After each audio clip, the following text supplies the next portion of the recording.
আসসালামু আলাইকুম ইয়া রাহমাতুল্লাহি ওয়া বারাকাতুহু। প্রিয় শিক্ষার্থীরা, আশা করি তোমরা সবাই ভালো আছো এবং নিরাপদে আছো এবং গত ক্লাসগুলোর গত লেকচারগুলোর আলোকে তোমরা তোমাদের হোমওয়ার্কগুলো করে ফেলেছো। আজকে আমরা কম্বিনেশনের দ্বিতীয় লেকচারে কম্বিনেশনের যে সমস্যাগুলো আছে, গাণিতিক সমস্যাগুলো আছে, সেই সমস্যাগুলো সমাধান করব। চলো যাই দেখি তোমাদের বইয়ে কী কী সমস্যা আছে সেগুলো আমরা সমাধান করি। শিক্ষার্থীরা, তোমরা দেখো, আমরা গতদিন যে আলোচনা করেছি সেখানে একটি সূত্র তোমাদের প্রমাণ করে দিয়েছিলাম যে NCR plus NCR minus one equal N plus one CR, তাই না? এই প্রমাণটা করে দিয়েছি। এটাকে বলা হয় প্যাসকেলের অভেদ সূত্র। তারপরে সম্পূরক সমাবেশও তোমাদেরকে লিখে দিয়েছিলাম যে এনসিআর ইকুয়াল এনসিএন মাইনাস আর, অর্থাৎ এন সংখ্যক জিনিস থেকে আর সংখ্যক জিনিস নিয়ে সমাবেশ আর এন সংখ্যক জিনিস থেকে আর সংখ্যক জিনিস বাদ দিয়ে সমাবেশ, সেটা পরস্পর সমান। এটা এন সংখ্যক জিনিস থেকে আর সংখ্যক জিনিস নিয়ে সমাবেশ আর এন মাইনাস আর, তার মানে আর সংখ্যক জিনিস বাদ দিয়ে সমাবেশ সংখ্যা, এটা পরস্পর সমান। তো এই দুইটা গতি দেখে দিয়েছিলাম। তো এটা আজকে কাজ ব্যবহার করবো কাজ করতে গিয়ে, এই জন্য আমি এটা লিখে রেখেছি এখানে। আর এখান থেকে দেখো একটা শর্ত আমরা নিতে পারি, যে অনুসিদ্ধান্ত এখান থেকে নিতে পারি যে এনসিএক্স ইকুয়াল এনসিওয়াই যদি হয়, তাহলে এই দুইটা সমাবেশ পরস্পর সমান হবে যদি এই এক্স আর ওয়াইটা পরস্পর সমান হয়। যেহেতু এন এন এখানে এন এখানে এন আছে, তাহলে এরা পরস্পর সমান হতে পারে, এটা সমান হতে পারে। অথবা যদি সমান না হয় তাহলে এই শর্ত পূরণ করবে। সেটা কি?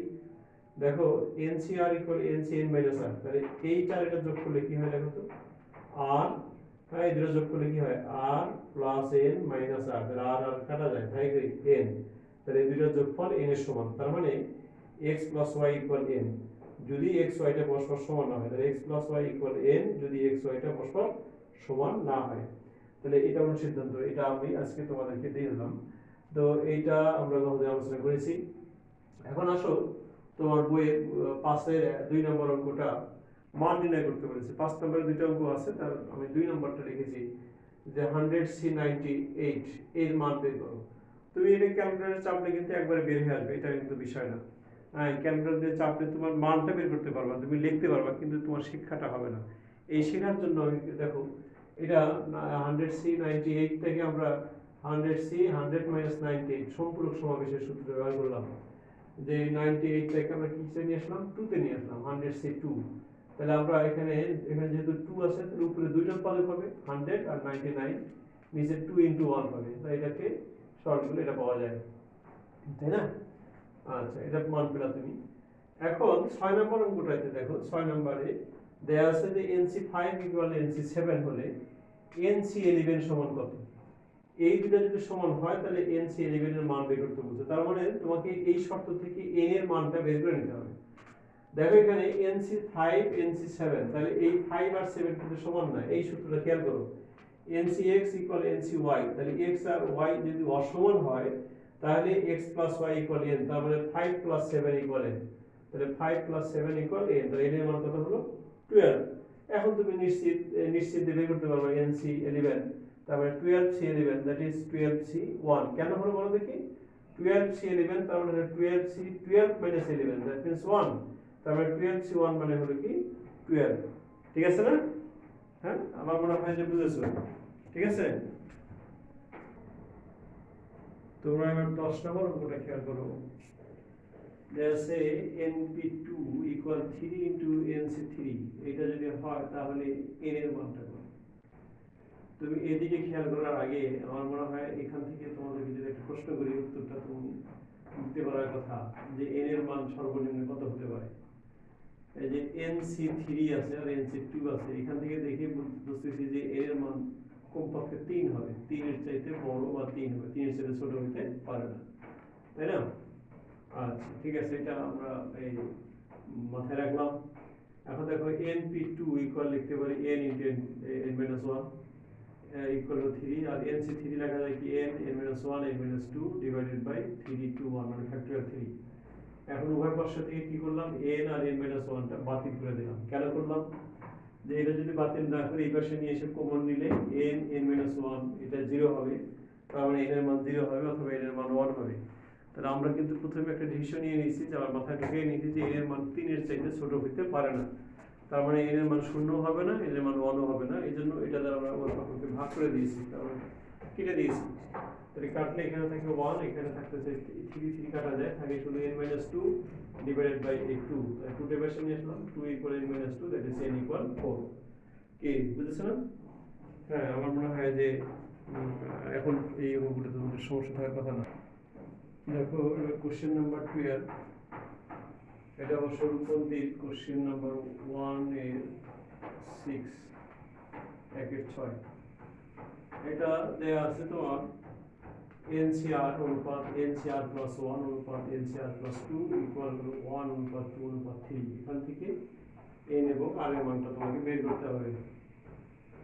তো এখানে আমরা দেখি যে তিনটা একসাথে লিখলে অঙ্ক করা যাবে, কিন্তু বেশ বড় লিখতে হবে, একসাথে অনেকগুলো বড় বড় লাইন লিখতে হবে। আমরা করলাম কি, এই দুইটা রাশিকে আমরা অনুপাত প্রকাশ করলাম। এখান থেকে পাওয়া যায় NCR অনুপাত NCR plus 2, NCR plus 1 equal 1 অনুপাত 2। এটা লিখলাম যে 1 থেকে পাই। তার মানে এইটা ভাগ করে দিলাম, অনুপাত মানে ভাগ 1/2, তাহলে 2 এর সাথে এর গুণ হবে আর 1 এর সাথে এর গুণ হবে। তো NCR মানে কি, factorial n divided by factorial r, factorial n minus r। আর তারপরে এই 2টা তো লিখেছি এখানে, কিন্তু 1 ইনটু এই রাশিটা, এটা মানে কি factorial n divided by factorial r plus 1, তারপরে into factorial n minus r minus 1, এটা রেখে দিলাম। তো এখন দেখো উভয় পক্ষ থেকে ফ্যাক্টরিয়াল n কাটা যাবে, আর এখানে আছে ফ্যাক্টরিয়াল r, আর এখানে হলো ফ্যাক্টরিয়াল r প্লাস 1, তার মানে এটা হলো এর সাথে এক বড়। তো এইটা ঠিক রেখে এখান থেকে একটা বের করে নিয়ে আসবো, r প্লাস 1টা বের করে নিয়ে আসলাম, এটা ফ্যাক্টরিয়াল r লিখবো। অনুরূপভাবে এখানে দেখো, এখানে আছে n মাইনাস r, আর এখানে হলো n মাইনাস r মাইনাস 1, তাহলে এইটা হলো এর সাথে এক বড়। তাহলে এখান থেকে একটা উৎপাদক বাইরে নিয়ে আসলাম আমরা, আর n minus r into n minus r minus 1 তার ফ্যাক্টরিয়াল। তাহলে ওই পক্ষ থেকে এটা কাটা যাবে এবং ফ্যাক্টরিয়াল r কাটা যাবে। তাহলে থাকতেছে 2 divided by n minus r এই রাশিটা, আর 1 ডিভাইডেড বাই r প্লাস 1 এটা থাকবে। তাহলে আমরা লিখতে পারি n minus r equal 2r plus 2, that is n equal 3r plus 2। এটা তুমি ইকুয়েশন নাম্বার দিয়ে রাখলাম, ইকুয়েশন নাম্বার 2।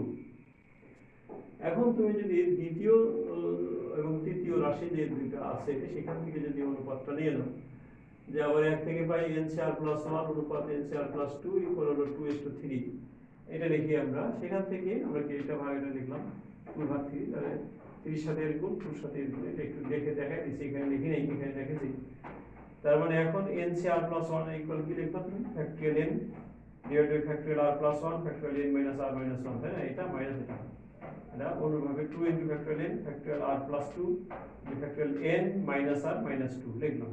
ঠিক আছে, বুঝেছো তো? এখন দেখো তুমি এই রাশির মধ্যে সম্পর্ক কি, এটা হলো এর সাথে এক বড়, আর এইটা হলো এর সাথে এক বড়। তাহলে এইটা ঠিক রাখবো, এখান থেকে একটা উৎপাদক বের করে নেব, আর এখানে এইটা ঠিক রাখবো, এখান থেকে একটা উৎপাদক বের করে নেব। বোঝা গেছে? এর মতোই বের করে নিলাম। তাহলে এখন উভয় পক্ষ থেকে factorial r plus 1 factorial r plus 1 cancel হয়, factorial n minus r minus 2 এইটা ক্যান্সেল হয়। তাহলে এখানে থাকে 3 divided n minus r minus 1 equal 2 divided by হলো r প্লাস 2। এই যে ইকুয়েশনটা পেলাম, এখান থেকে একটা n এবং r এর সমীকরণ পাবো। সেই সমীকরণে এখানে এই যে r n এর মান বের করেছি ওটা বসায় দেব। বসায় দিলে কি পাবো, r এর মানটা পাবো। r এর মানটা ঘুরে যদি এখানে বসায় দেই তাহলে আমরা n এর মানটা পাবো। তো চলো আমরা সেই কাজটা করি।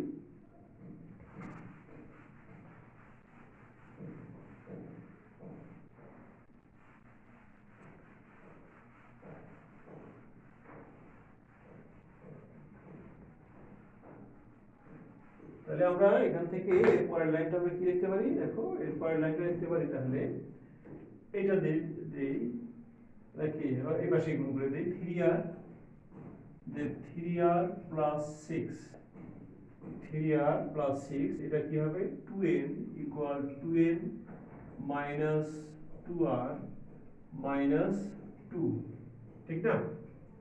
তো এখন দেখো এই 3r plus 2r equal 2n minus 6 minus 2, তো এটা হচ্ছে 5r ইকুয়াল 2 ইনটু n এর মান বের করে রাখছি কত, 3r plus 2, 3r plus 2 minus 8। কি করলাম এখান থেকে, যে 2 নম্বরতে না কিসের মান বসিয়ে, n এর মান বসিয়ে পাইলাম আমরা। তাহলে এটা কি হয় দেখো, এটা হলো 5r ইকুয়াল হলো 6r প্লাস কত 4 মাইনাস হলো 8, তার মানে 5r minus 6r equal minus 4, that is minus r equal হলো minus 4, তাহলে r এর মান পেলাম কত 4, r এর মান কি পেলাম, r এর মান পেলাম 4, তাহলে r এর মানটা এখন কোথায় বসালে দিলে মান পাওয়া যাবে 2 নম্বরে, 2 নম্বরে যদি আমরা r এর মান বসিয়ে দিই, এখন দেখো তুমি সেটা সেই কথাটা লেখো যে 2 নং এ r equal 4 বসিয়ে পাই, কি পাই যে n ইকুয়াল দেখো 3 4 12 যোগ 2 সমান কত হয় 14, তাহলে তোমার অ্যানসারটা কি হয়ে গেল বলো দেখি, যে অ্যানসার n ইকুয়াল হলো তোমার হলো 14 আর এর মান হলো 4। কি ক্লিয়ার হচ্ছে তো? হ্যাঁ, বুঝতে পেরেছো? এটা আমরা 12 নম্বর অঙ্কটা করলাম। এরপরে আমরা দেখি পরের গ্রুপে যাওয়া যায় কিনা। তোমার বইয়ের 15 নম্বর অঙ্কটা দেখো, এখানে বলা আছে যে তোমার একটা n বাহু বিশিষ্ট বহুভুজের half into n into n minus 3 সংখ্যক কর্ণ আছে। আরো দেখো যে কৌণিক বিন্দুগুলোর সংযোগ রেখা দ্বারা এতগুলো ত্রিভুজ গঠন করা যায়। আমি এই অঙ্কগুলো যাতে করতে পারো এই নিয়মটা তোমাদের শিখিয়ে দিয়েছি অলরেডি, তারপরেও একটু আলোচনা করি যে একটা n বাহু বিশিষ্ট একটা বহুভুজ, তাই না, n বাহু বিশিষ্ট বহুভুজ। তাহলে আমি মহোদয় তোমাদের দেখাই দিলাম যে এই যে এটা চতুর্ভুজ, 4টা বাহু, তার 4টা শীর্ষবিন্দু আছে। তাহলে n বাহু বিশিষ্ট বহুভুজের কয়টা শীর্ষবিন্দু আছে, n সংখ্যক শীর্ষবিন্দু আছে। তাহলে n সংখ্যক যদি শীর্ষবিন্দু থাকে তাহলে তোমার আমরা জানি যে যে কোনো দুইটা শীর্ষবিন্দু যোগ করলে একটা সরলরেখা পাওয়া যাবে। তাহলে মোট সরলরেখা পাওয়া যাবে কতটি, nc2, nc2 মানে কি n into n minus 1 divided by 2, এটা হলো মোট সরলরেখা। তাহলে মোট সরলরেখা হলো এতটি। এখন তুমি জানো যে n বাহু বিশিষ্ট বহুভুজের n সংখ্যক বাহু, আর বাহুগুলো দিলে কি মোট সরলরেখা পেলাম এতটি, মোট সরলরেখা পেলাম এটা। এখানে যেমন আমরা চতুর্ভুজের 4টা শীর্ষবিন্দু আছে, 4টা শীর্ষবিন্দু যোগ করলে এই 4টাতে সরলরেখা পাওয়া যায়, এখানেও 2টা পাওয়া যায়, মোট সরলরেখা পাওয়া যায় 6টা। তার মধ্যে বাহু হলো 4টা, তাহলে কর্ণ কয়টা, 2টা। তাহলে আমরা n বাহু বিশিষ্ট বহুভুজের শীর্ষবিন্দুগুলো সংযোগ করলে মোট সরলরেখা পাবো আমরা এত, n ইন্টু n মাইনাস 1 ভাগ 2, এতটি সরলরেখা। এটা হলো সরলরেখা। তার মধ্যে বাহু কয়টা, বাহু হলো n, এই n সব হলো বাহু। তাহলে এটা থেকে যদি বিয়োগ করি তাহলে কর্ণ পাবো। তাহলে কর্ণের সংখ্যা কত হবে, n ইন্টু n মাইনাস 1 ভাগ 2 মাইনাস n, এটা হলো কি কর্ণ সংখ্যা। বোঝা গেছে কথা, কর্ণ সংখ্যা পাবো। এটা আমি বুঝিয়ে দিই প্রথমে, তারপরে দেখি লিখে দিতে হয়। আর বলছে যে n বাহু বিশিষ্ট বহুভুজের ত্রিভুজ আছে কয়টি, তাহলে আমরা জানি যে 3টা শীর্ষবিন্দু সংযোগ করলে একটা ত্রিভুজ পাওয়া যায়। হ্যাঁ, চতুর্ভুজের ক্ষেত্রে যে ত্রিভুজ, এটা ত্রিভুজ, এরকম ত্রিভুজ পাওয়া যায়। তাহলে এইরকম n বাহু বিশিষ্ট যদি বহুভুজ হয় তাহলে যে কোনো 3টা যোগ করলে তো আমরা ত্রিভুজ পাবো, এরকম যোগ করলে ত্রিভুজ পাবো, তাই না? তাহলে সেক্ষেত্রে nc3টা ত্রিভুজ পাবো। তার মানে কি n into n minus 1 n minus 2 divided by কত ফ্যাক্টরিয়াল 3, এতটি হবে ত্রিভুজ। ঠিক আছে কথা, বুঝেছো? পরের অঙ্কটাও একটু বুঝিয়ে দিই, তারপর না হয় দুটো একসাথে লিখি। বলছে যে একটা সমতলে 15টা বিন্দু আছে, 15টা বিন্দু আছে, এখানে n এর জায়গায় তাহলে 15টা বিন্দু। বলছে এই 15টা বিন্দুর 5টা বিন্দু একই সরলরেখা অবস্থিত। তাহলে 5টা বিন্দু দিয়ে কিন্তু একের অধিক সরলরেখা পাওয়া যাবে না, কয়টা পাওয়া যাবে, মাত্র একটি সরলরেখা পাওয়া যাবে। বলছে যে অপর মানে এই 5টা ব্যতীত অপর যে কোনো 3টে বিন্দু সমরেখা নয়, এক সরলরেখায় নয়।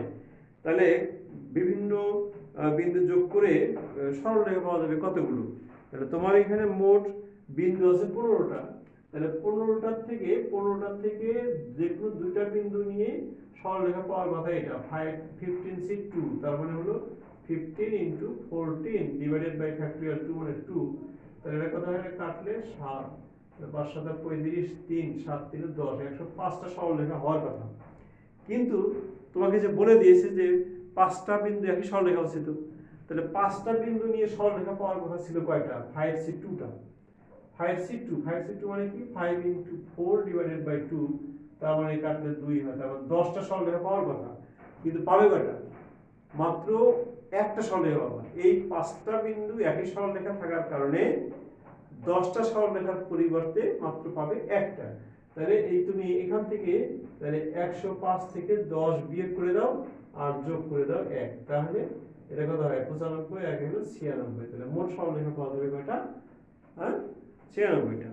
আচ্ছা, অঙ্কটাতে আবার কি আছে? তারপর একটু দেয়া আছে যে এই বিন্দুগুলো যদি শীর্ষরূপে ব্যবহার করা হয়, তাহলে 15টা বিন্দুকে যদি শীর্ষবিন্দু ধরি, তখন বলছে কতগুলো ত্রিভুজ পাওয়া যাবে। একই কথা আগেরটার মতো উত্তর তো এখানে আছে, যে 15টাকে যদি আমরা শীর্ষবিন্দু ধরি, এখন কিন্তু আর 5টা বিন্দু একই সরলরেখা অবস্থিত না।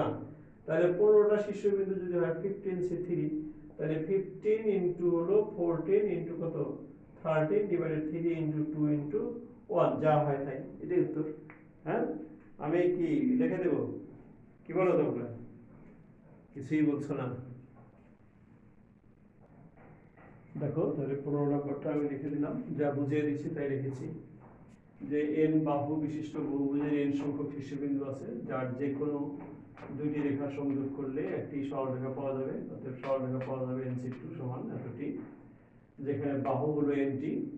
অতএব কর্ণ পাওয়া যাবে, এইটার থেকে এটা বিয়োগ করে দিয়েছি, সরল করে দিয়েছি, যে হাফ n কমন নিলাম, হাফ n কমন নিলাম, তাহলে n - 1 এখানে তো হয়ে গেল 2, তাহলে হাফ n × n - 3 এতটি।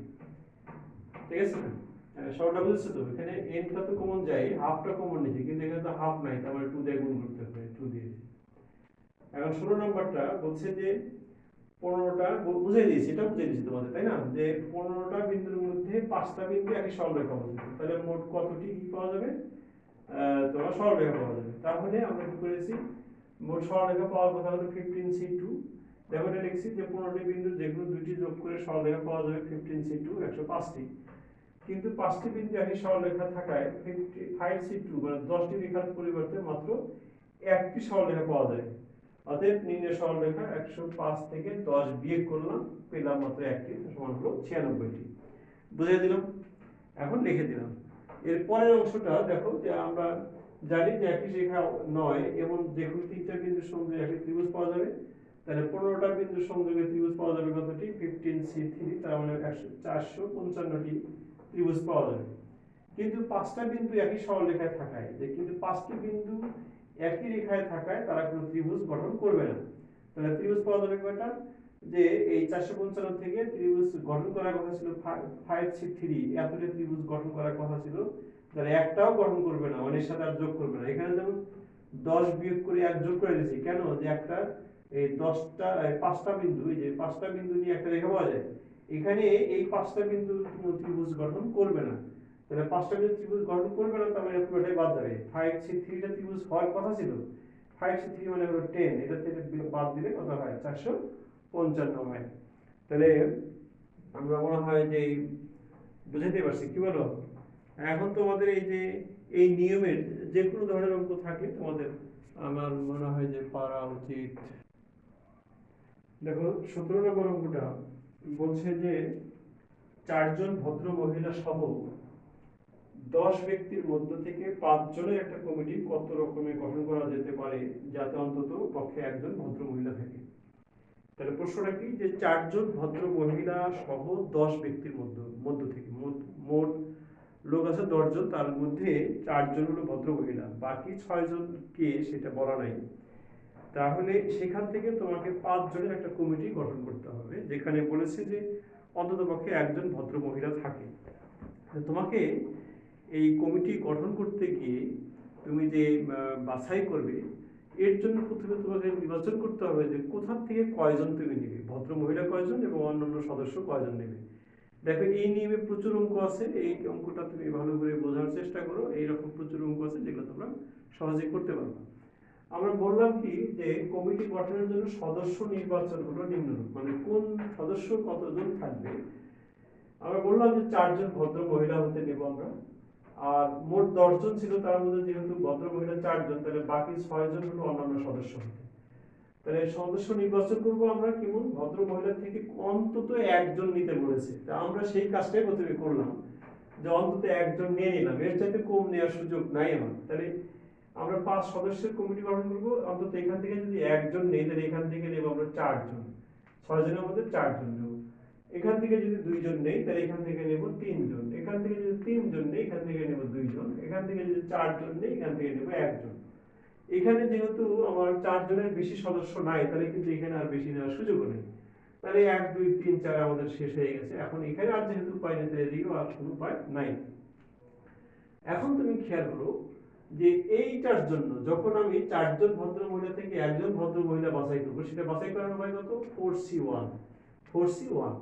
ঠিক এই সময় আমি এই 6 জন থেকে বাছাই করবো কয়জন, 4 জন। তাহলে দুইটা কাজ কিন্তু একসাথে আবার করতেছি, এই 4 জন থেকে একজন বাছাই করতেছি, আবার 6 জন থেকে 4 জন বাছাই করতেছি, দুইটা কাজ একসাথে করবো। তা আমরা যখন জানি যে দুইটা কাজ যখন একসাথে করবো তখন উপায়টা হবে তাদের গুণফলের সমান, তাই নাকি। তাহলে আমি লিখলাম 4C1 গুণন 6C4, এই যে 4C1 গুণন 6C4, তাহলে 4C1 মানে হলো 4 আর 6C4 মানে হলো 15, তাহলে 4 15 60। তাহলে অনুরূপ ভাবে বি এর জন্য আমি দেখো এটা ক্রমিক নাম্বার দিয়েছি এ বি সি ডি, তুমি ইচ্ছা করলে 1 2 3 4 এরকম দিতে পারো, হ্যাঁ, ক খ গ ঘ দিতে পারো, এরকম দিতে পারো। আমি এ বি সি দিয়েছি, এই নাম দিলাম, এখানে নাম ধরে রাখলাম যে এ এর জন্য কমিটি গঠনের উপায়, এ এর জন্য, এটার জন্য। এখন বি এর জন্য কমিটি গঠনের উপায় কি হবে, 4C2 গুণন 6C3 লিখছি, 4C2 গুণন 6C3 মান বসাই দিয়েছি, এটা হলো 4C2 মানে 6 আর 6C3 মানে হলো 20 ইকুয়াল হলো 120। তারপরে সি এর জন্য কি হবে, 4C3 আর 6C2, 4C3 6C2, 4C3 মানে হলো 4, 6C2 মানে হলো 15, তাহলে এটা হলো 60। ডি এর জন্য কি আছে, এটা 4 জনই আছে, তাহলে 4 জনের মধ্যে 4 জন মানে 4C4 আর 6 জনের মধ্যে একজন 6C1, তাহলে 4C4 মানে হলো 1, 6C1 মানে হলো 6, তাহলে 1 * 6 = 6। তাহলে কমিটি গঠনের মোট উপায় কত হবে, এই সবগুলোর যোগফল, তাই না। হয় এটা গঠন করবে, না হয় এটা, না হয় এটা, না হয় এটা, তাহলে এগুলোর যোগফল হবে। খেয়াল করো এখন এখানে কথাটা, যে দুইটা কাজ যদি একসাথে করো তাহলে তাদের মোট উপায় হলো গুণফল, কিন্তু যদি একসাথে না করে হয় এটা, না হয় ওটা, না হয় এটা এরকম করো, তাহলে কি হয়, তাদের যোগফল হয়, তাই না। তোমরা এই নিয়মটাও কিন্তু শিখেছো, কোথায় শিখেছো বলো তো, প্রবাবিলিটিতে আমরা শিখেছি যে দুইটা কাজ যদি একসাথে করো তাহলে হবে গুণ, আর কাজ দুইটার যে কোনো একটি করলে হবে কি, তাদের যোগফলের সমান হয়। তো এটা আমরা ভবিষ্যতে আরো এইরকম সূত্র আছে, সেই সূত্র আকারে তোমাদের বলবো, এখন বললাম না। তাই কি বুঝেছো না, নিশ্চয় বুঝেছো। আমি এখন এইরকম অন্য আরেকটি অঙ্ক তোমাদের বুঝিয়ে দেব। দেখো এবার 23 নম্বর সমস্যাটা বলছে যে 6 জন বিজ্ঞানের ছাত্র এবং 4 জন কলা বিভাগের ছাত্র থেকে 6 সদস্য বিশিষ্ট একটা কমিটি গঠন করব, যেখানে বিজ্ঞানের ছাত্রদেরকে সংখ্যাগরিষ্ঠতা দিতে হবে। হ্যাঁ, বিজ্ঞানের ছাত্ররা বেশি থাকবে, কলা বিভাগের ছাত্ররা কম থাকবে। তা আমার এখানে 6 জন বিজ্ঞানের ছাত্র আছে, আমি ইচ্ছা করলে এখন তাদের সবগুলো 6 জনে নিতে পারি, যেহেতু 6 জনের কমিটি গঠন। তাহলে 6 জনের যদি বিজ্ঞানের ছাত্র নিই তাহলে কলা বিভাগের ছাত্র একটা নেওয়ার প্রয়োজন নেই আমার, তাই নাকি, নিলাম না। আচ্ছা, আবার যদি আমি 6 জনের মধ্যে 5 জন নেই এখানে বিজ্ঞানের ছাত্র, 6 জনের মধ্যে 5 জন নেই, তাহলে এখান থেকে 4 জনের মধ্যে নিতে হবে একজন। যদি এখান থেকে আমি 4 জন নেই তাহলে এখান থেকে নিতে হবে 2 জন। এখন তুমি যদি এখান থেকে 6 জনের মধ্যে 3 জন নিতে চাও তাহলে এখান থেকে নিতে হয় 3 জন, তাহলে কিন্তু সমান সমান হয়ে যায়। এই সমান সমানটা করা যাবে না, তার মানে তোমাকে বিজ্ঞানের ছাত্রদের যদি সংখ্যাগরিষ্ঠতা দিতে হয় তাহলে এর চাইতে আর বেশি সদস্য নির্বাচনের উপায় নাই। এই তিনটে স্টেপই তাহলে আছে, হয় এখান থেকে 6 জন অথবা 5 জন অথবা 4 জন নিতে হবে। যদি এখানে 3 জন নিতে যাই তাহলে ওখানে 3 জন হয়ে যায়, তাই না, তাহলে এটা করা যাবে না। এখন তাহলে আমরা কি করব, এখন যে এই 1 নম্বরের জন্য কমিটি গঠনের উপায় কি হবে, 6C6 গুণন 4C0, 6C6 গুণন 4C0, 6C6 মানে 1, 4C0 মানে 1, 1 * 1 = 1। তারপরে কত হবে, বি এর জন্য 6C5, 6C5 এটা 4C1, 4C1 লিখলাম, 65 মানে হলো 6, 41 মানে হলো 4, তাহলে 24। সি এর জন্য তাহলে কত? 64 এটা 4c2, 64 মানে 15, 4c2 মানে হলো 6, তাহলে 90। তাহলে মোট উপায় হলো কি এই তিনটার যোগফল, তাহলে তিনটার যোগ করলে কত হয়? 115। তাহলে মোট এই ক্ষেত্রে মোট কমিটি গঠন করা যাবে কত উপায়? 115 উপায়ে তুমি কমিটি গঠন করতে পারো। হ্যাঁ, এবার দেখো আমি প্রথমে তোমাদের একটা অঙ্ক বুঝিয়ে দিই। 20 নম্বর একটা অঙ্ক বলছে যে একটা প্রশ্নপত্রে মোট 12টা প্রশ্ন আছে। তোমরা যে পরীক্ষা দিবা সেই 12 প্রশ্নপত্রে মনে করো যে একটা প্রশ্নপত্রে মোট 12টা প্রশ্ন আছে। বলছে যে এই 12টা প্রশ্নের প্রথম 5টা থেকে ঠিক তোমাকে 4টা প্রশ্ন উত্তর করতে হবে। হ্যাঁ, 5টা প্রশ্ন থেকে ঠিক 4টা প্রশ্ন উত্তর করতে হবে, কিন্তু মোট উত্তর করতে হবে 6টা। মোট উত্তর করতে হবে কয়টা? 6টা। তাহলে খেয়াল করো, প্রশ্নপত্রে প্রশ্ন আছে মোট 12টা, প্রথম 5টা থেকে উত্তর করতে হবে 4টা, তাহলে বাকি আরো কয়টি থাকলো? 12টার মধ্যে 5টা প্রশ্ন বাদ দিলে আরো 7টি প্রশ্ন থাকলো, সেখান থেকে উত্তর করতে হবে কয়টা? মোট যেহেতু 6টা, কিন্তু তার মধ্যে প্রথম 4টা দিয়ে দিছো, তাহলে আর থাকে 2টা, তাহলে এই 7টা থেকে দিতে হবে 2টা। তাহলে তোমার প্রশ্ন উত্তর করার সম্ভাবনা কত, মানে উপায় কত? এখানে 5টার মধ্যে 4টা দেওয়া যায় কত? 5c4 উপায়। আর এটা কত হবে? তাহলে 7টার মধ্যে 2টা, তাহলে 7c2 উপায়। এখন তাহলে মোট উপায় কি হয় বলো তো দেখি? হ্যাঁ, বলো বলো কি হবে মোট উপায়? তাহলে উপায়টা কি হবে? যে তুমি এই কাজটা যখন করো তখন কিন্তু এই কাজটাও করো, তারপরে দুইটা কাজ একসাথে করতেছো, অতএব মোট উপায় হলো 5c4 গুণন 7c2, তাই না? দুইটা কাজ কিন্তু একসাথে করেছো, এই জন্য এটা গুণ হলো। তাহলে আমি বুঝিয়ে দিলাম, হ্যাঁ লিখেও দিচ্ছি, এটাও লিখে দিচ্ছি আমি। বুঝেছো এটা? যে মোট 5টা 12টা আছে, তার থেকে 5টা, প্রথম 5টা থেকে দিতে হবে 4টা, আর দ্বিতীয় যে 7টা থেকে তোমার দিতে হবে 2টা, মোট তাহলে এটা হবে। হ্যাঁ, আমি এখন একটু তোমাদেরকে এটা লিখে দিচ্ছি, তাহলে তোমরা দেখে নাও। যা বলেছি সেটাই লিখেছি, যে পরীক্ষার্থী 12টি প্রশ্নের প্রথম 5টি থেকে 4টি প্রশ্ন বাছাই করতে পারে 5c4 উপায়, বাকি 12 বিয়োগ 5 7টি প্রশ্ন হতে 6 বিয়োগ 4 2টি প্রশ্ন বাছাই করতে পারে 7c2 উপায়। অতএব পরীক্ষার্থীর প্রশ্ন বাছাইয়ের মোট উপায় 5c4 গুণন 7c2 সমান সমান আমরা পেয়ে গেলাম কত? 105। হ্যাঁ, এখন আমরা এই গ্রুপে আরো একটি অঙ্ক করে দিচ্ছি। দেখো তোমাদের কোশ্চেন নাম্বার 21 বলছে যে গণিতের প্রশ্নপত্রের দুটি গ্রুপের, প্রতি গ্রুপে 5টি প্রশ্ন আছে। প্রথম গ্রুপে 5টি, দ্বিতীয় গ্রুপে 5টি প্রশ্ন আছে। তোমাকে 6টি প্রশ্নের উত্তর দিতে হবে। তাহলে প্রশ্নপত্রে মোট প্রশ্ন আছে হলো 10টা, কিন্তু গ্রুপ আছে 2টা, প্রথম গ্রুপে 5টা, দ্বিতীয় গ্রুপে 5টা, উত্তর করতে হবে 6টা। কিন্তু কোনো গ্রুপ থেকে তুমি 4টার বেশি উত্তর করতে পারবে না, তাহলে তুমি কত করে বাছাই করতে পারো? আমি মনে করলাম যে প্রথম গ্রুপ থেকে 4টা উত্তর করবো, তাহলে দ্বিতীয় গ্রুপ থেকে 2টা। যদি প্রথম গ্রুপে 3টা দেই তাহলে দ্বিতীয় গ্রুপে 3টা, যদি প্রথম গ্রুপে 2টা দেই তাহলে এই গ্রুপে দিতে হবে 4টা। এখন তুমি এখানে একটা দিতে চাইলে ওখানে 5টা, কিন্তু দেওয়া যাবে না, তাই না? আবার এখানে 5টা দিলে ওখানে একটা, তাহলে সেটাও দেওয়া যাবে না। এখানে তোমার বলে নাই যে সর্বনিম্ন একটা দিতে হবে, কিন্তু বলছে সর্বোচ্চ দিতে হবে তোমার 4টা, সর্বোচ্চ 4টা, 4টার বেশি দেওয়া যাবে না। তাহলে তুমি বলো দেখি যে এর উত্তর কি হবে? এটা আমি লিখে দিচ্ছি না, তোমাদের জন্য লিখে দিচ্ছি। এটার উত্তর কি হবে? আমি লিখে দিলাম, তোমরা ক্রমিক নাম্বার দিবা এ বি সি, তারপরে এ বি সি লিখবা। তাহলে এ এর জন্য, বি এর জন্য, সি এর জন্য, তাহলে এর জন্য কি হবে বলো দেখি? 5c4 গুণন কত? 5c2, এটার জন্য একটা উত্তর। তারপরে কি 5c3 গুণন এখানেও 5c3, এটার জন্য একটা উত্তর। এটা কি হবে? 5c2 গুণন এটা হবে 5c4, এটার জন্য একটা উত্তর। তাহলে এগুলো কি করতে হবে? সব যোগ করে দিতে হবে। এটাই হলো তোমার রেজাল্ট, যোগফলটাই হলো রেজাল্ট, তাই না? মোট উপায়। তো শিক্ষার্থীরা আজকে আমার মনে হয় যে পর্যন্ত আমি শেষ করে দিই, তোমরা এই গ্রুপ পর্যন্ত শেষ করো। হ্যাঁ, আমি মনে করি যে তোমরা যদি মনোযোগ দিয়ে পড়ো, এইগুলো পড়ে থাকো আর কি, মানে আলোচনাগুলো দেখো, শোনো, এবং বইটা যদি পড়ো, তাহলে এই পর্যন্ত তোমাদের সমস্যা হওয়ার কথা না।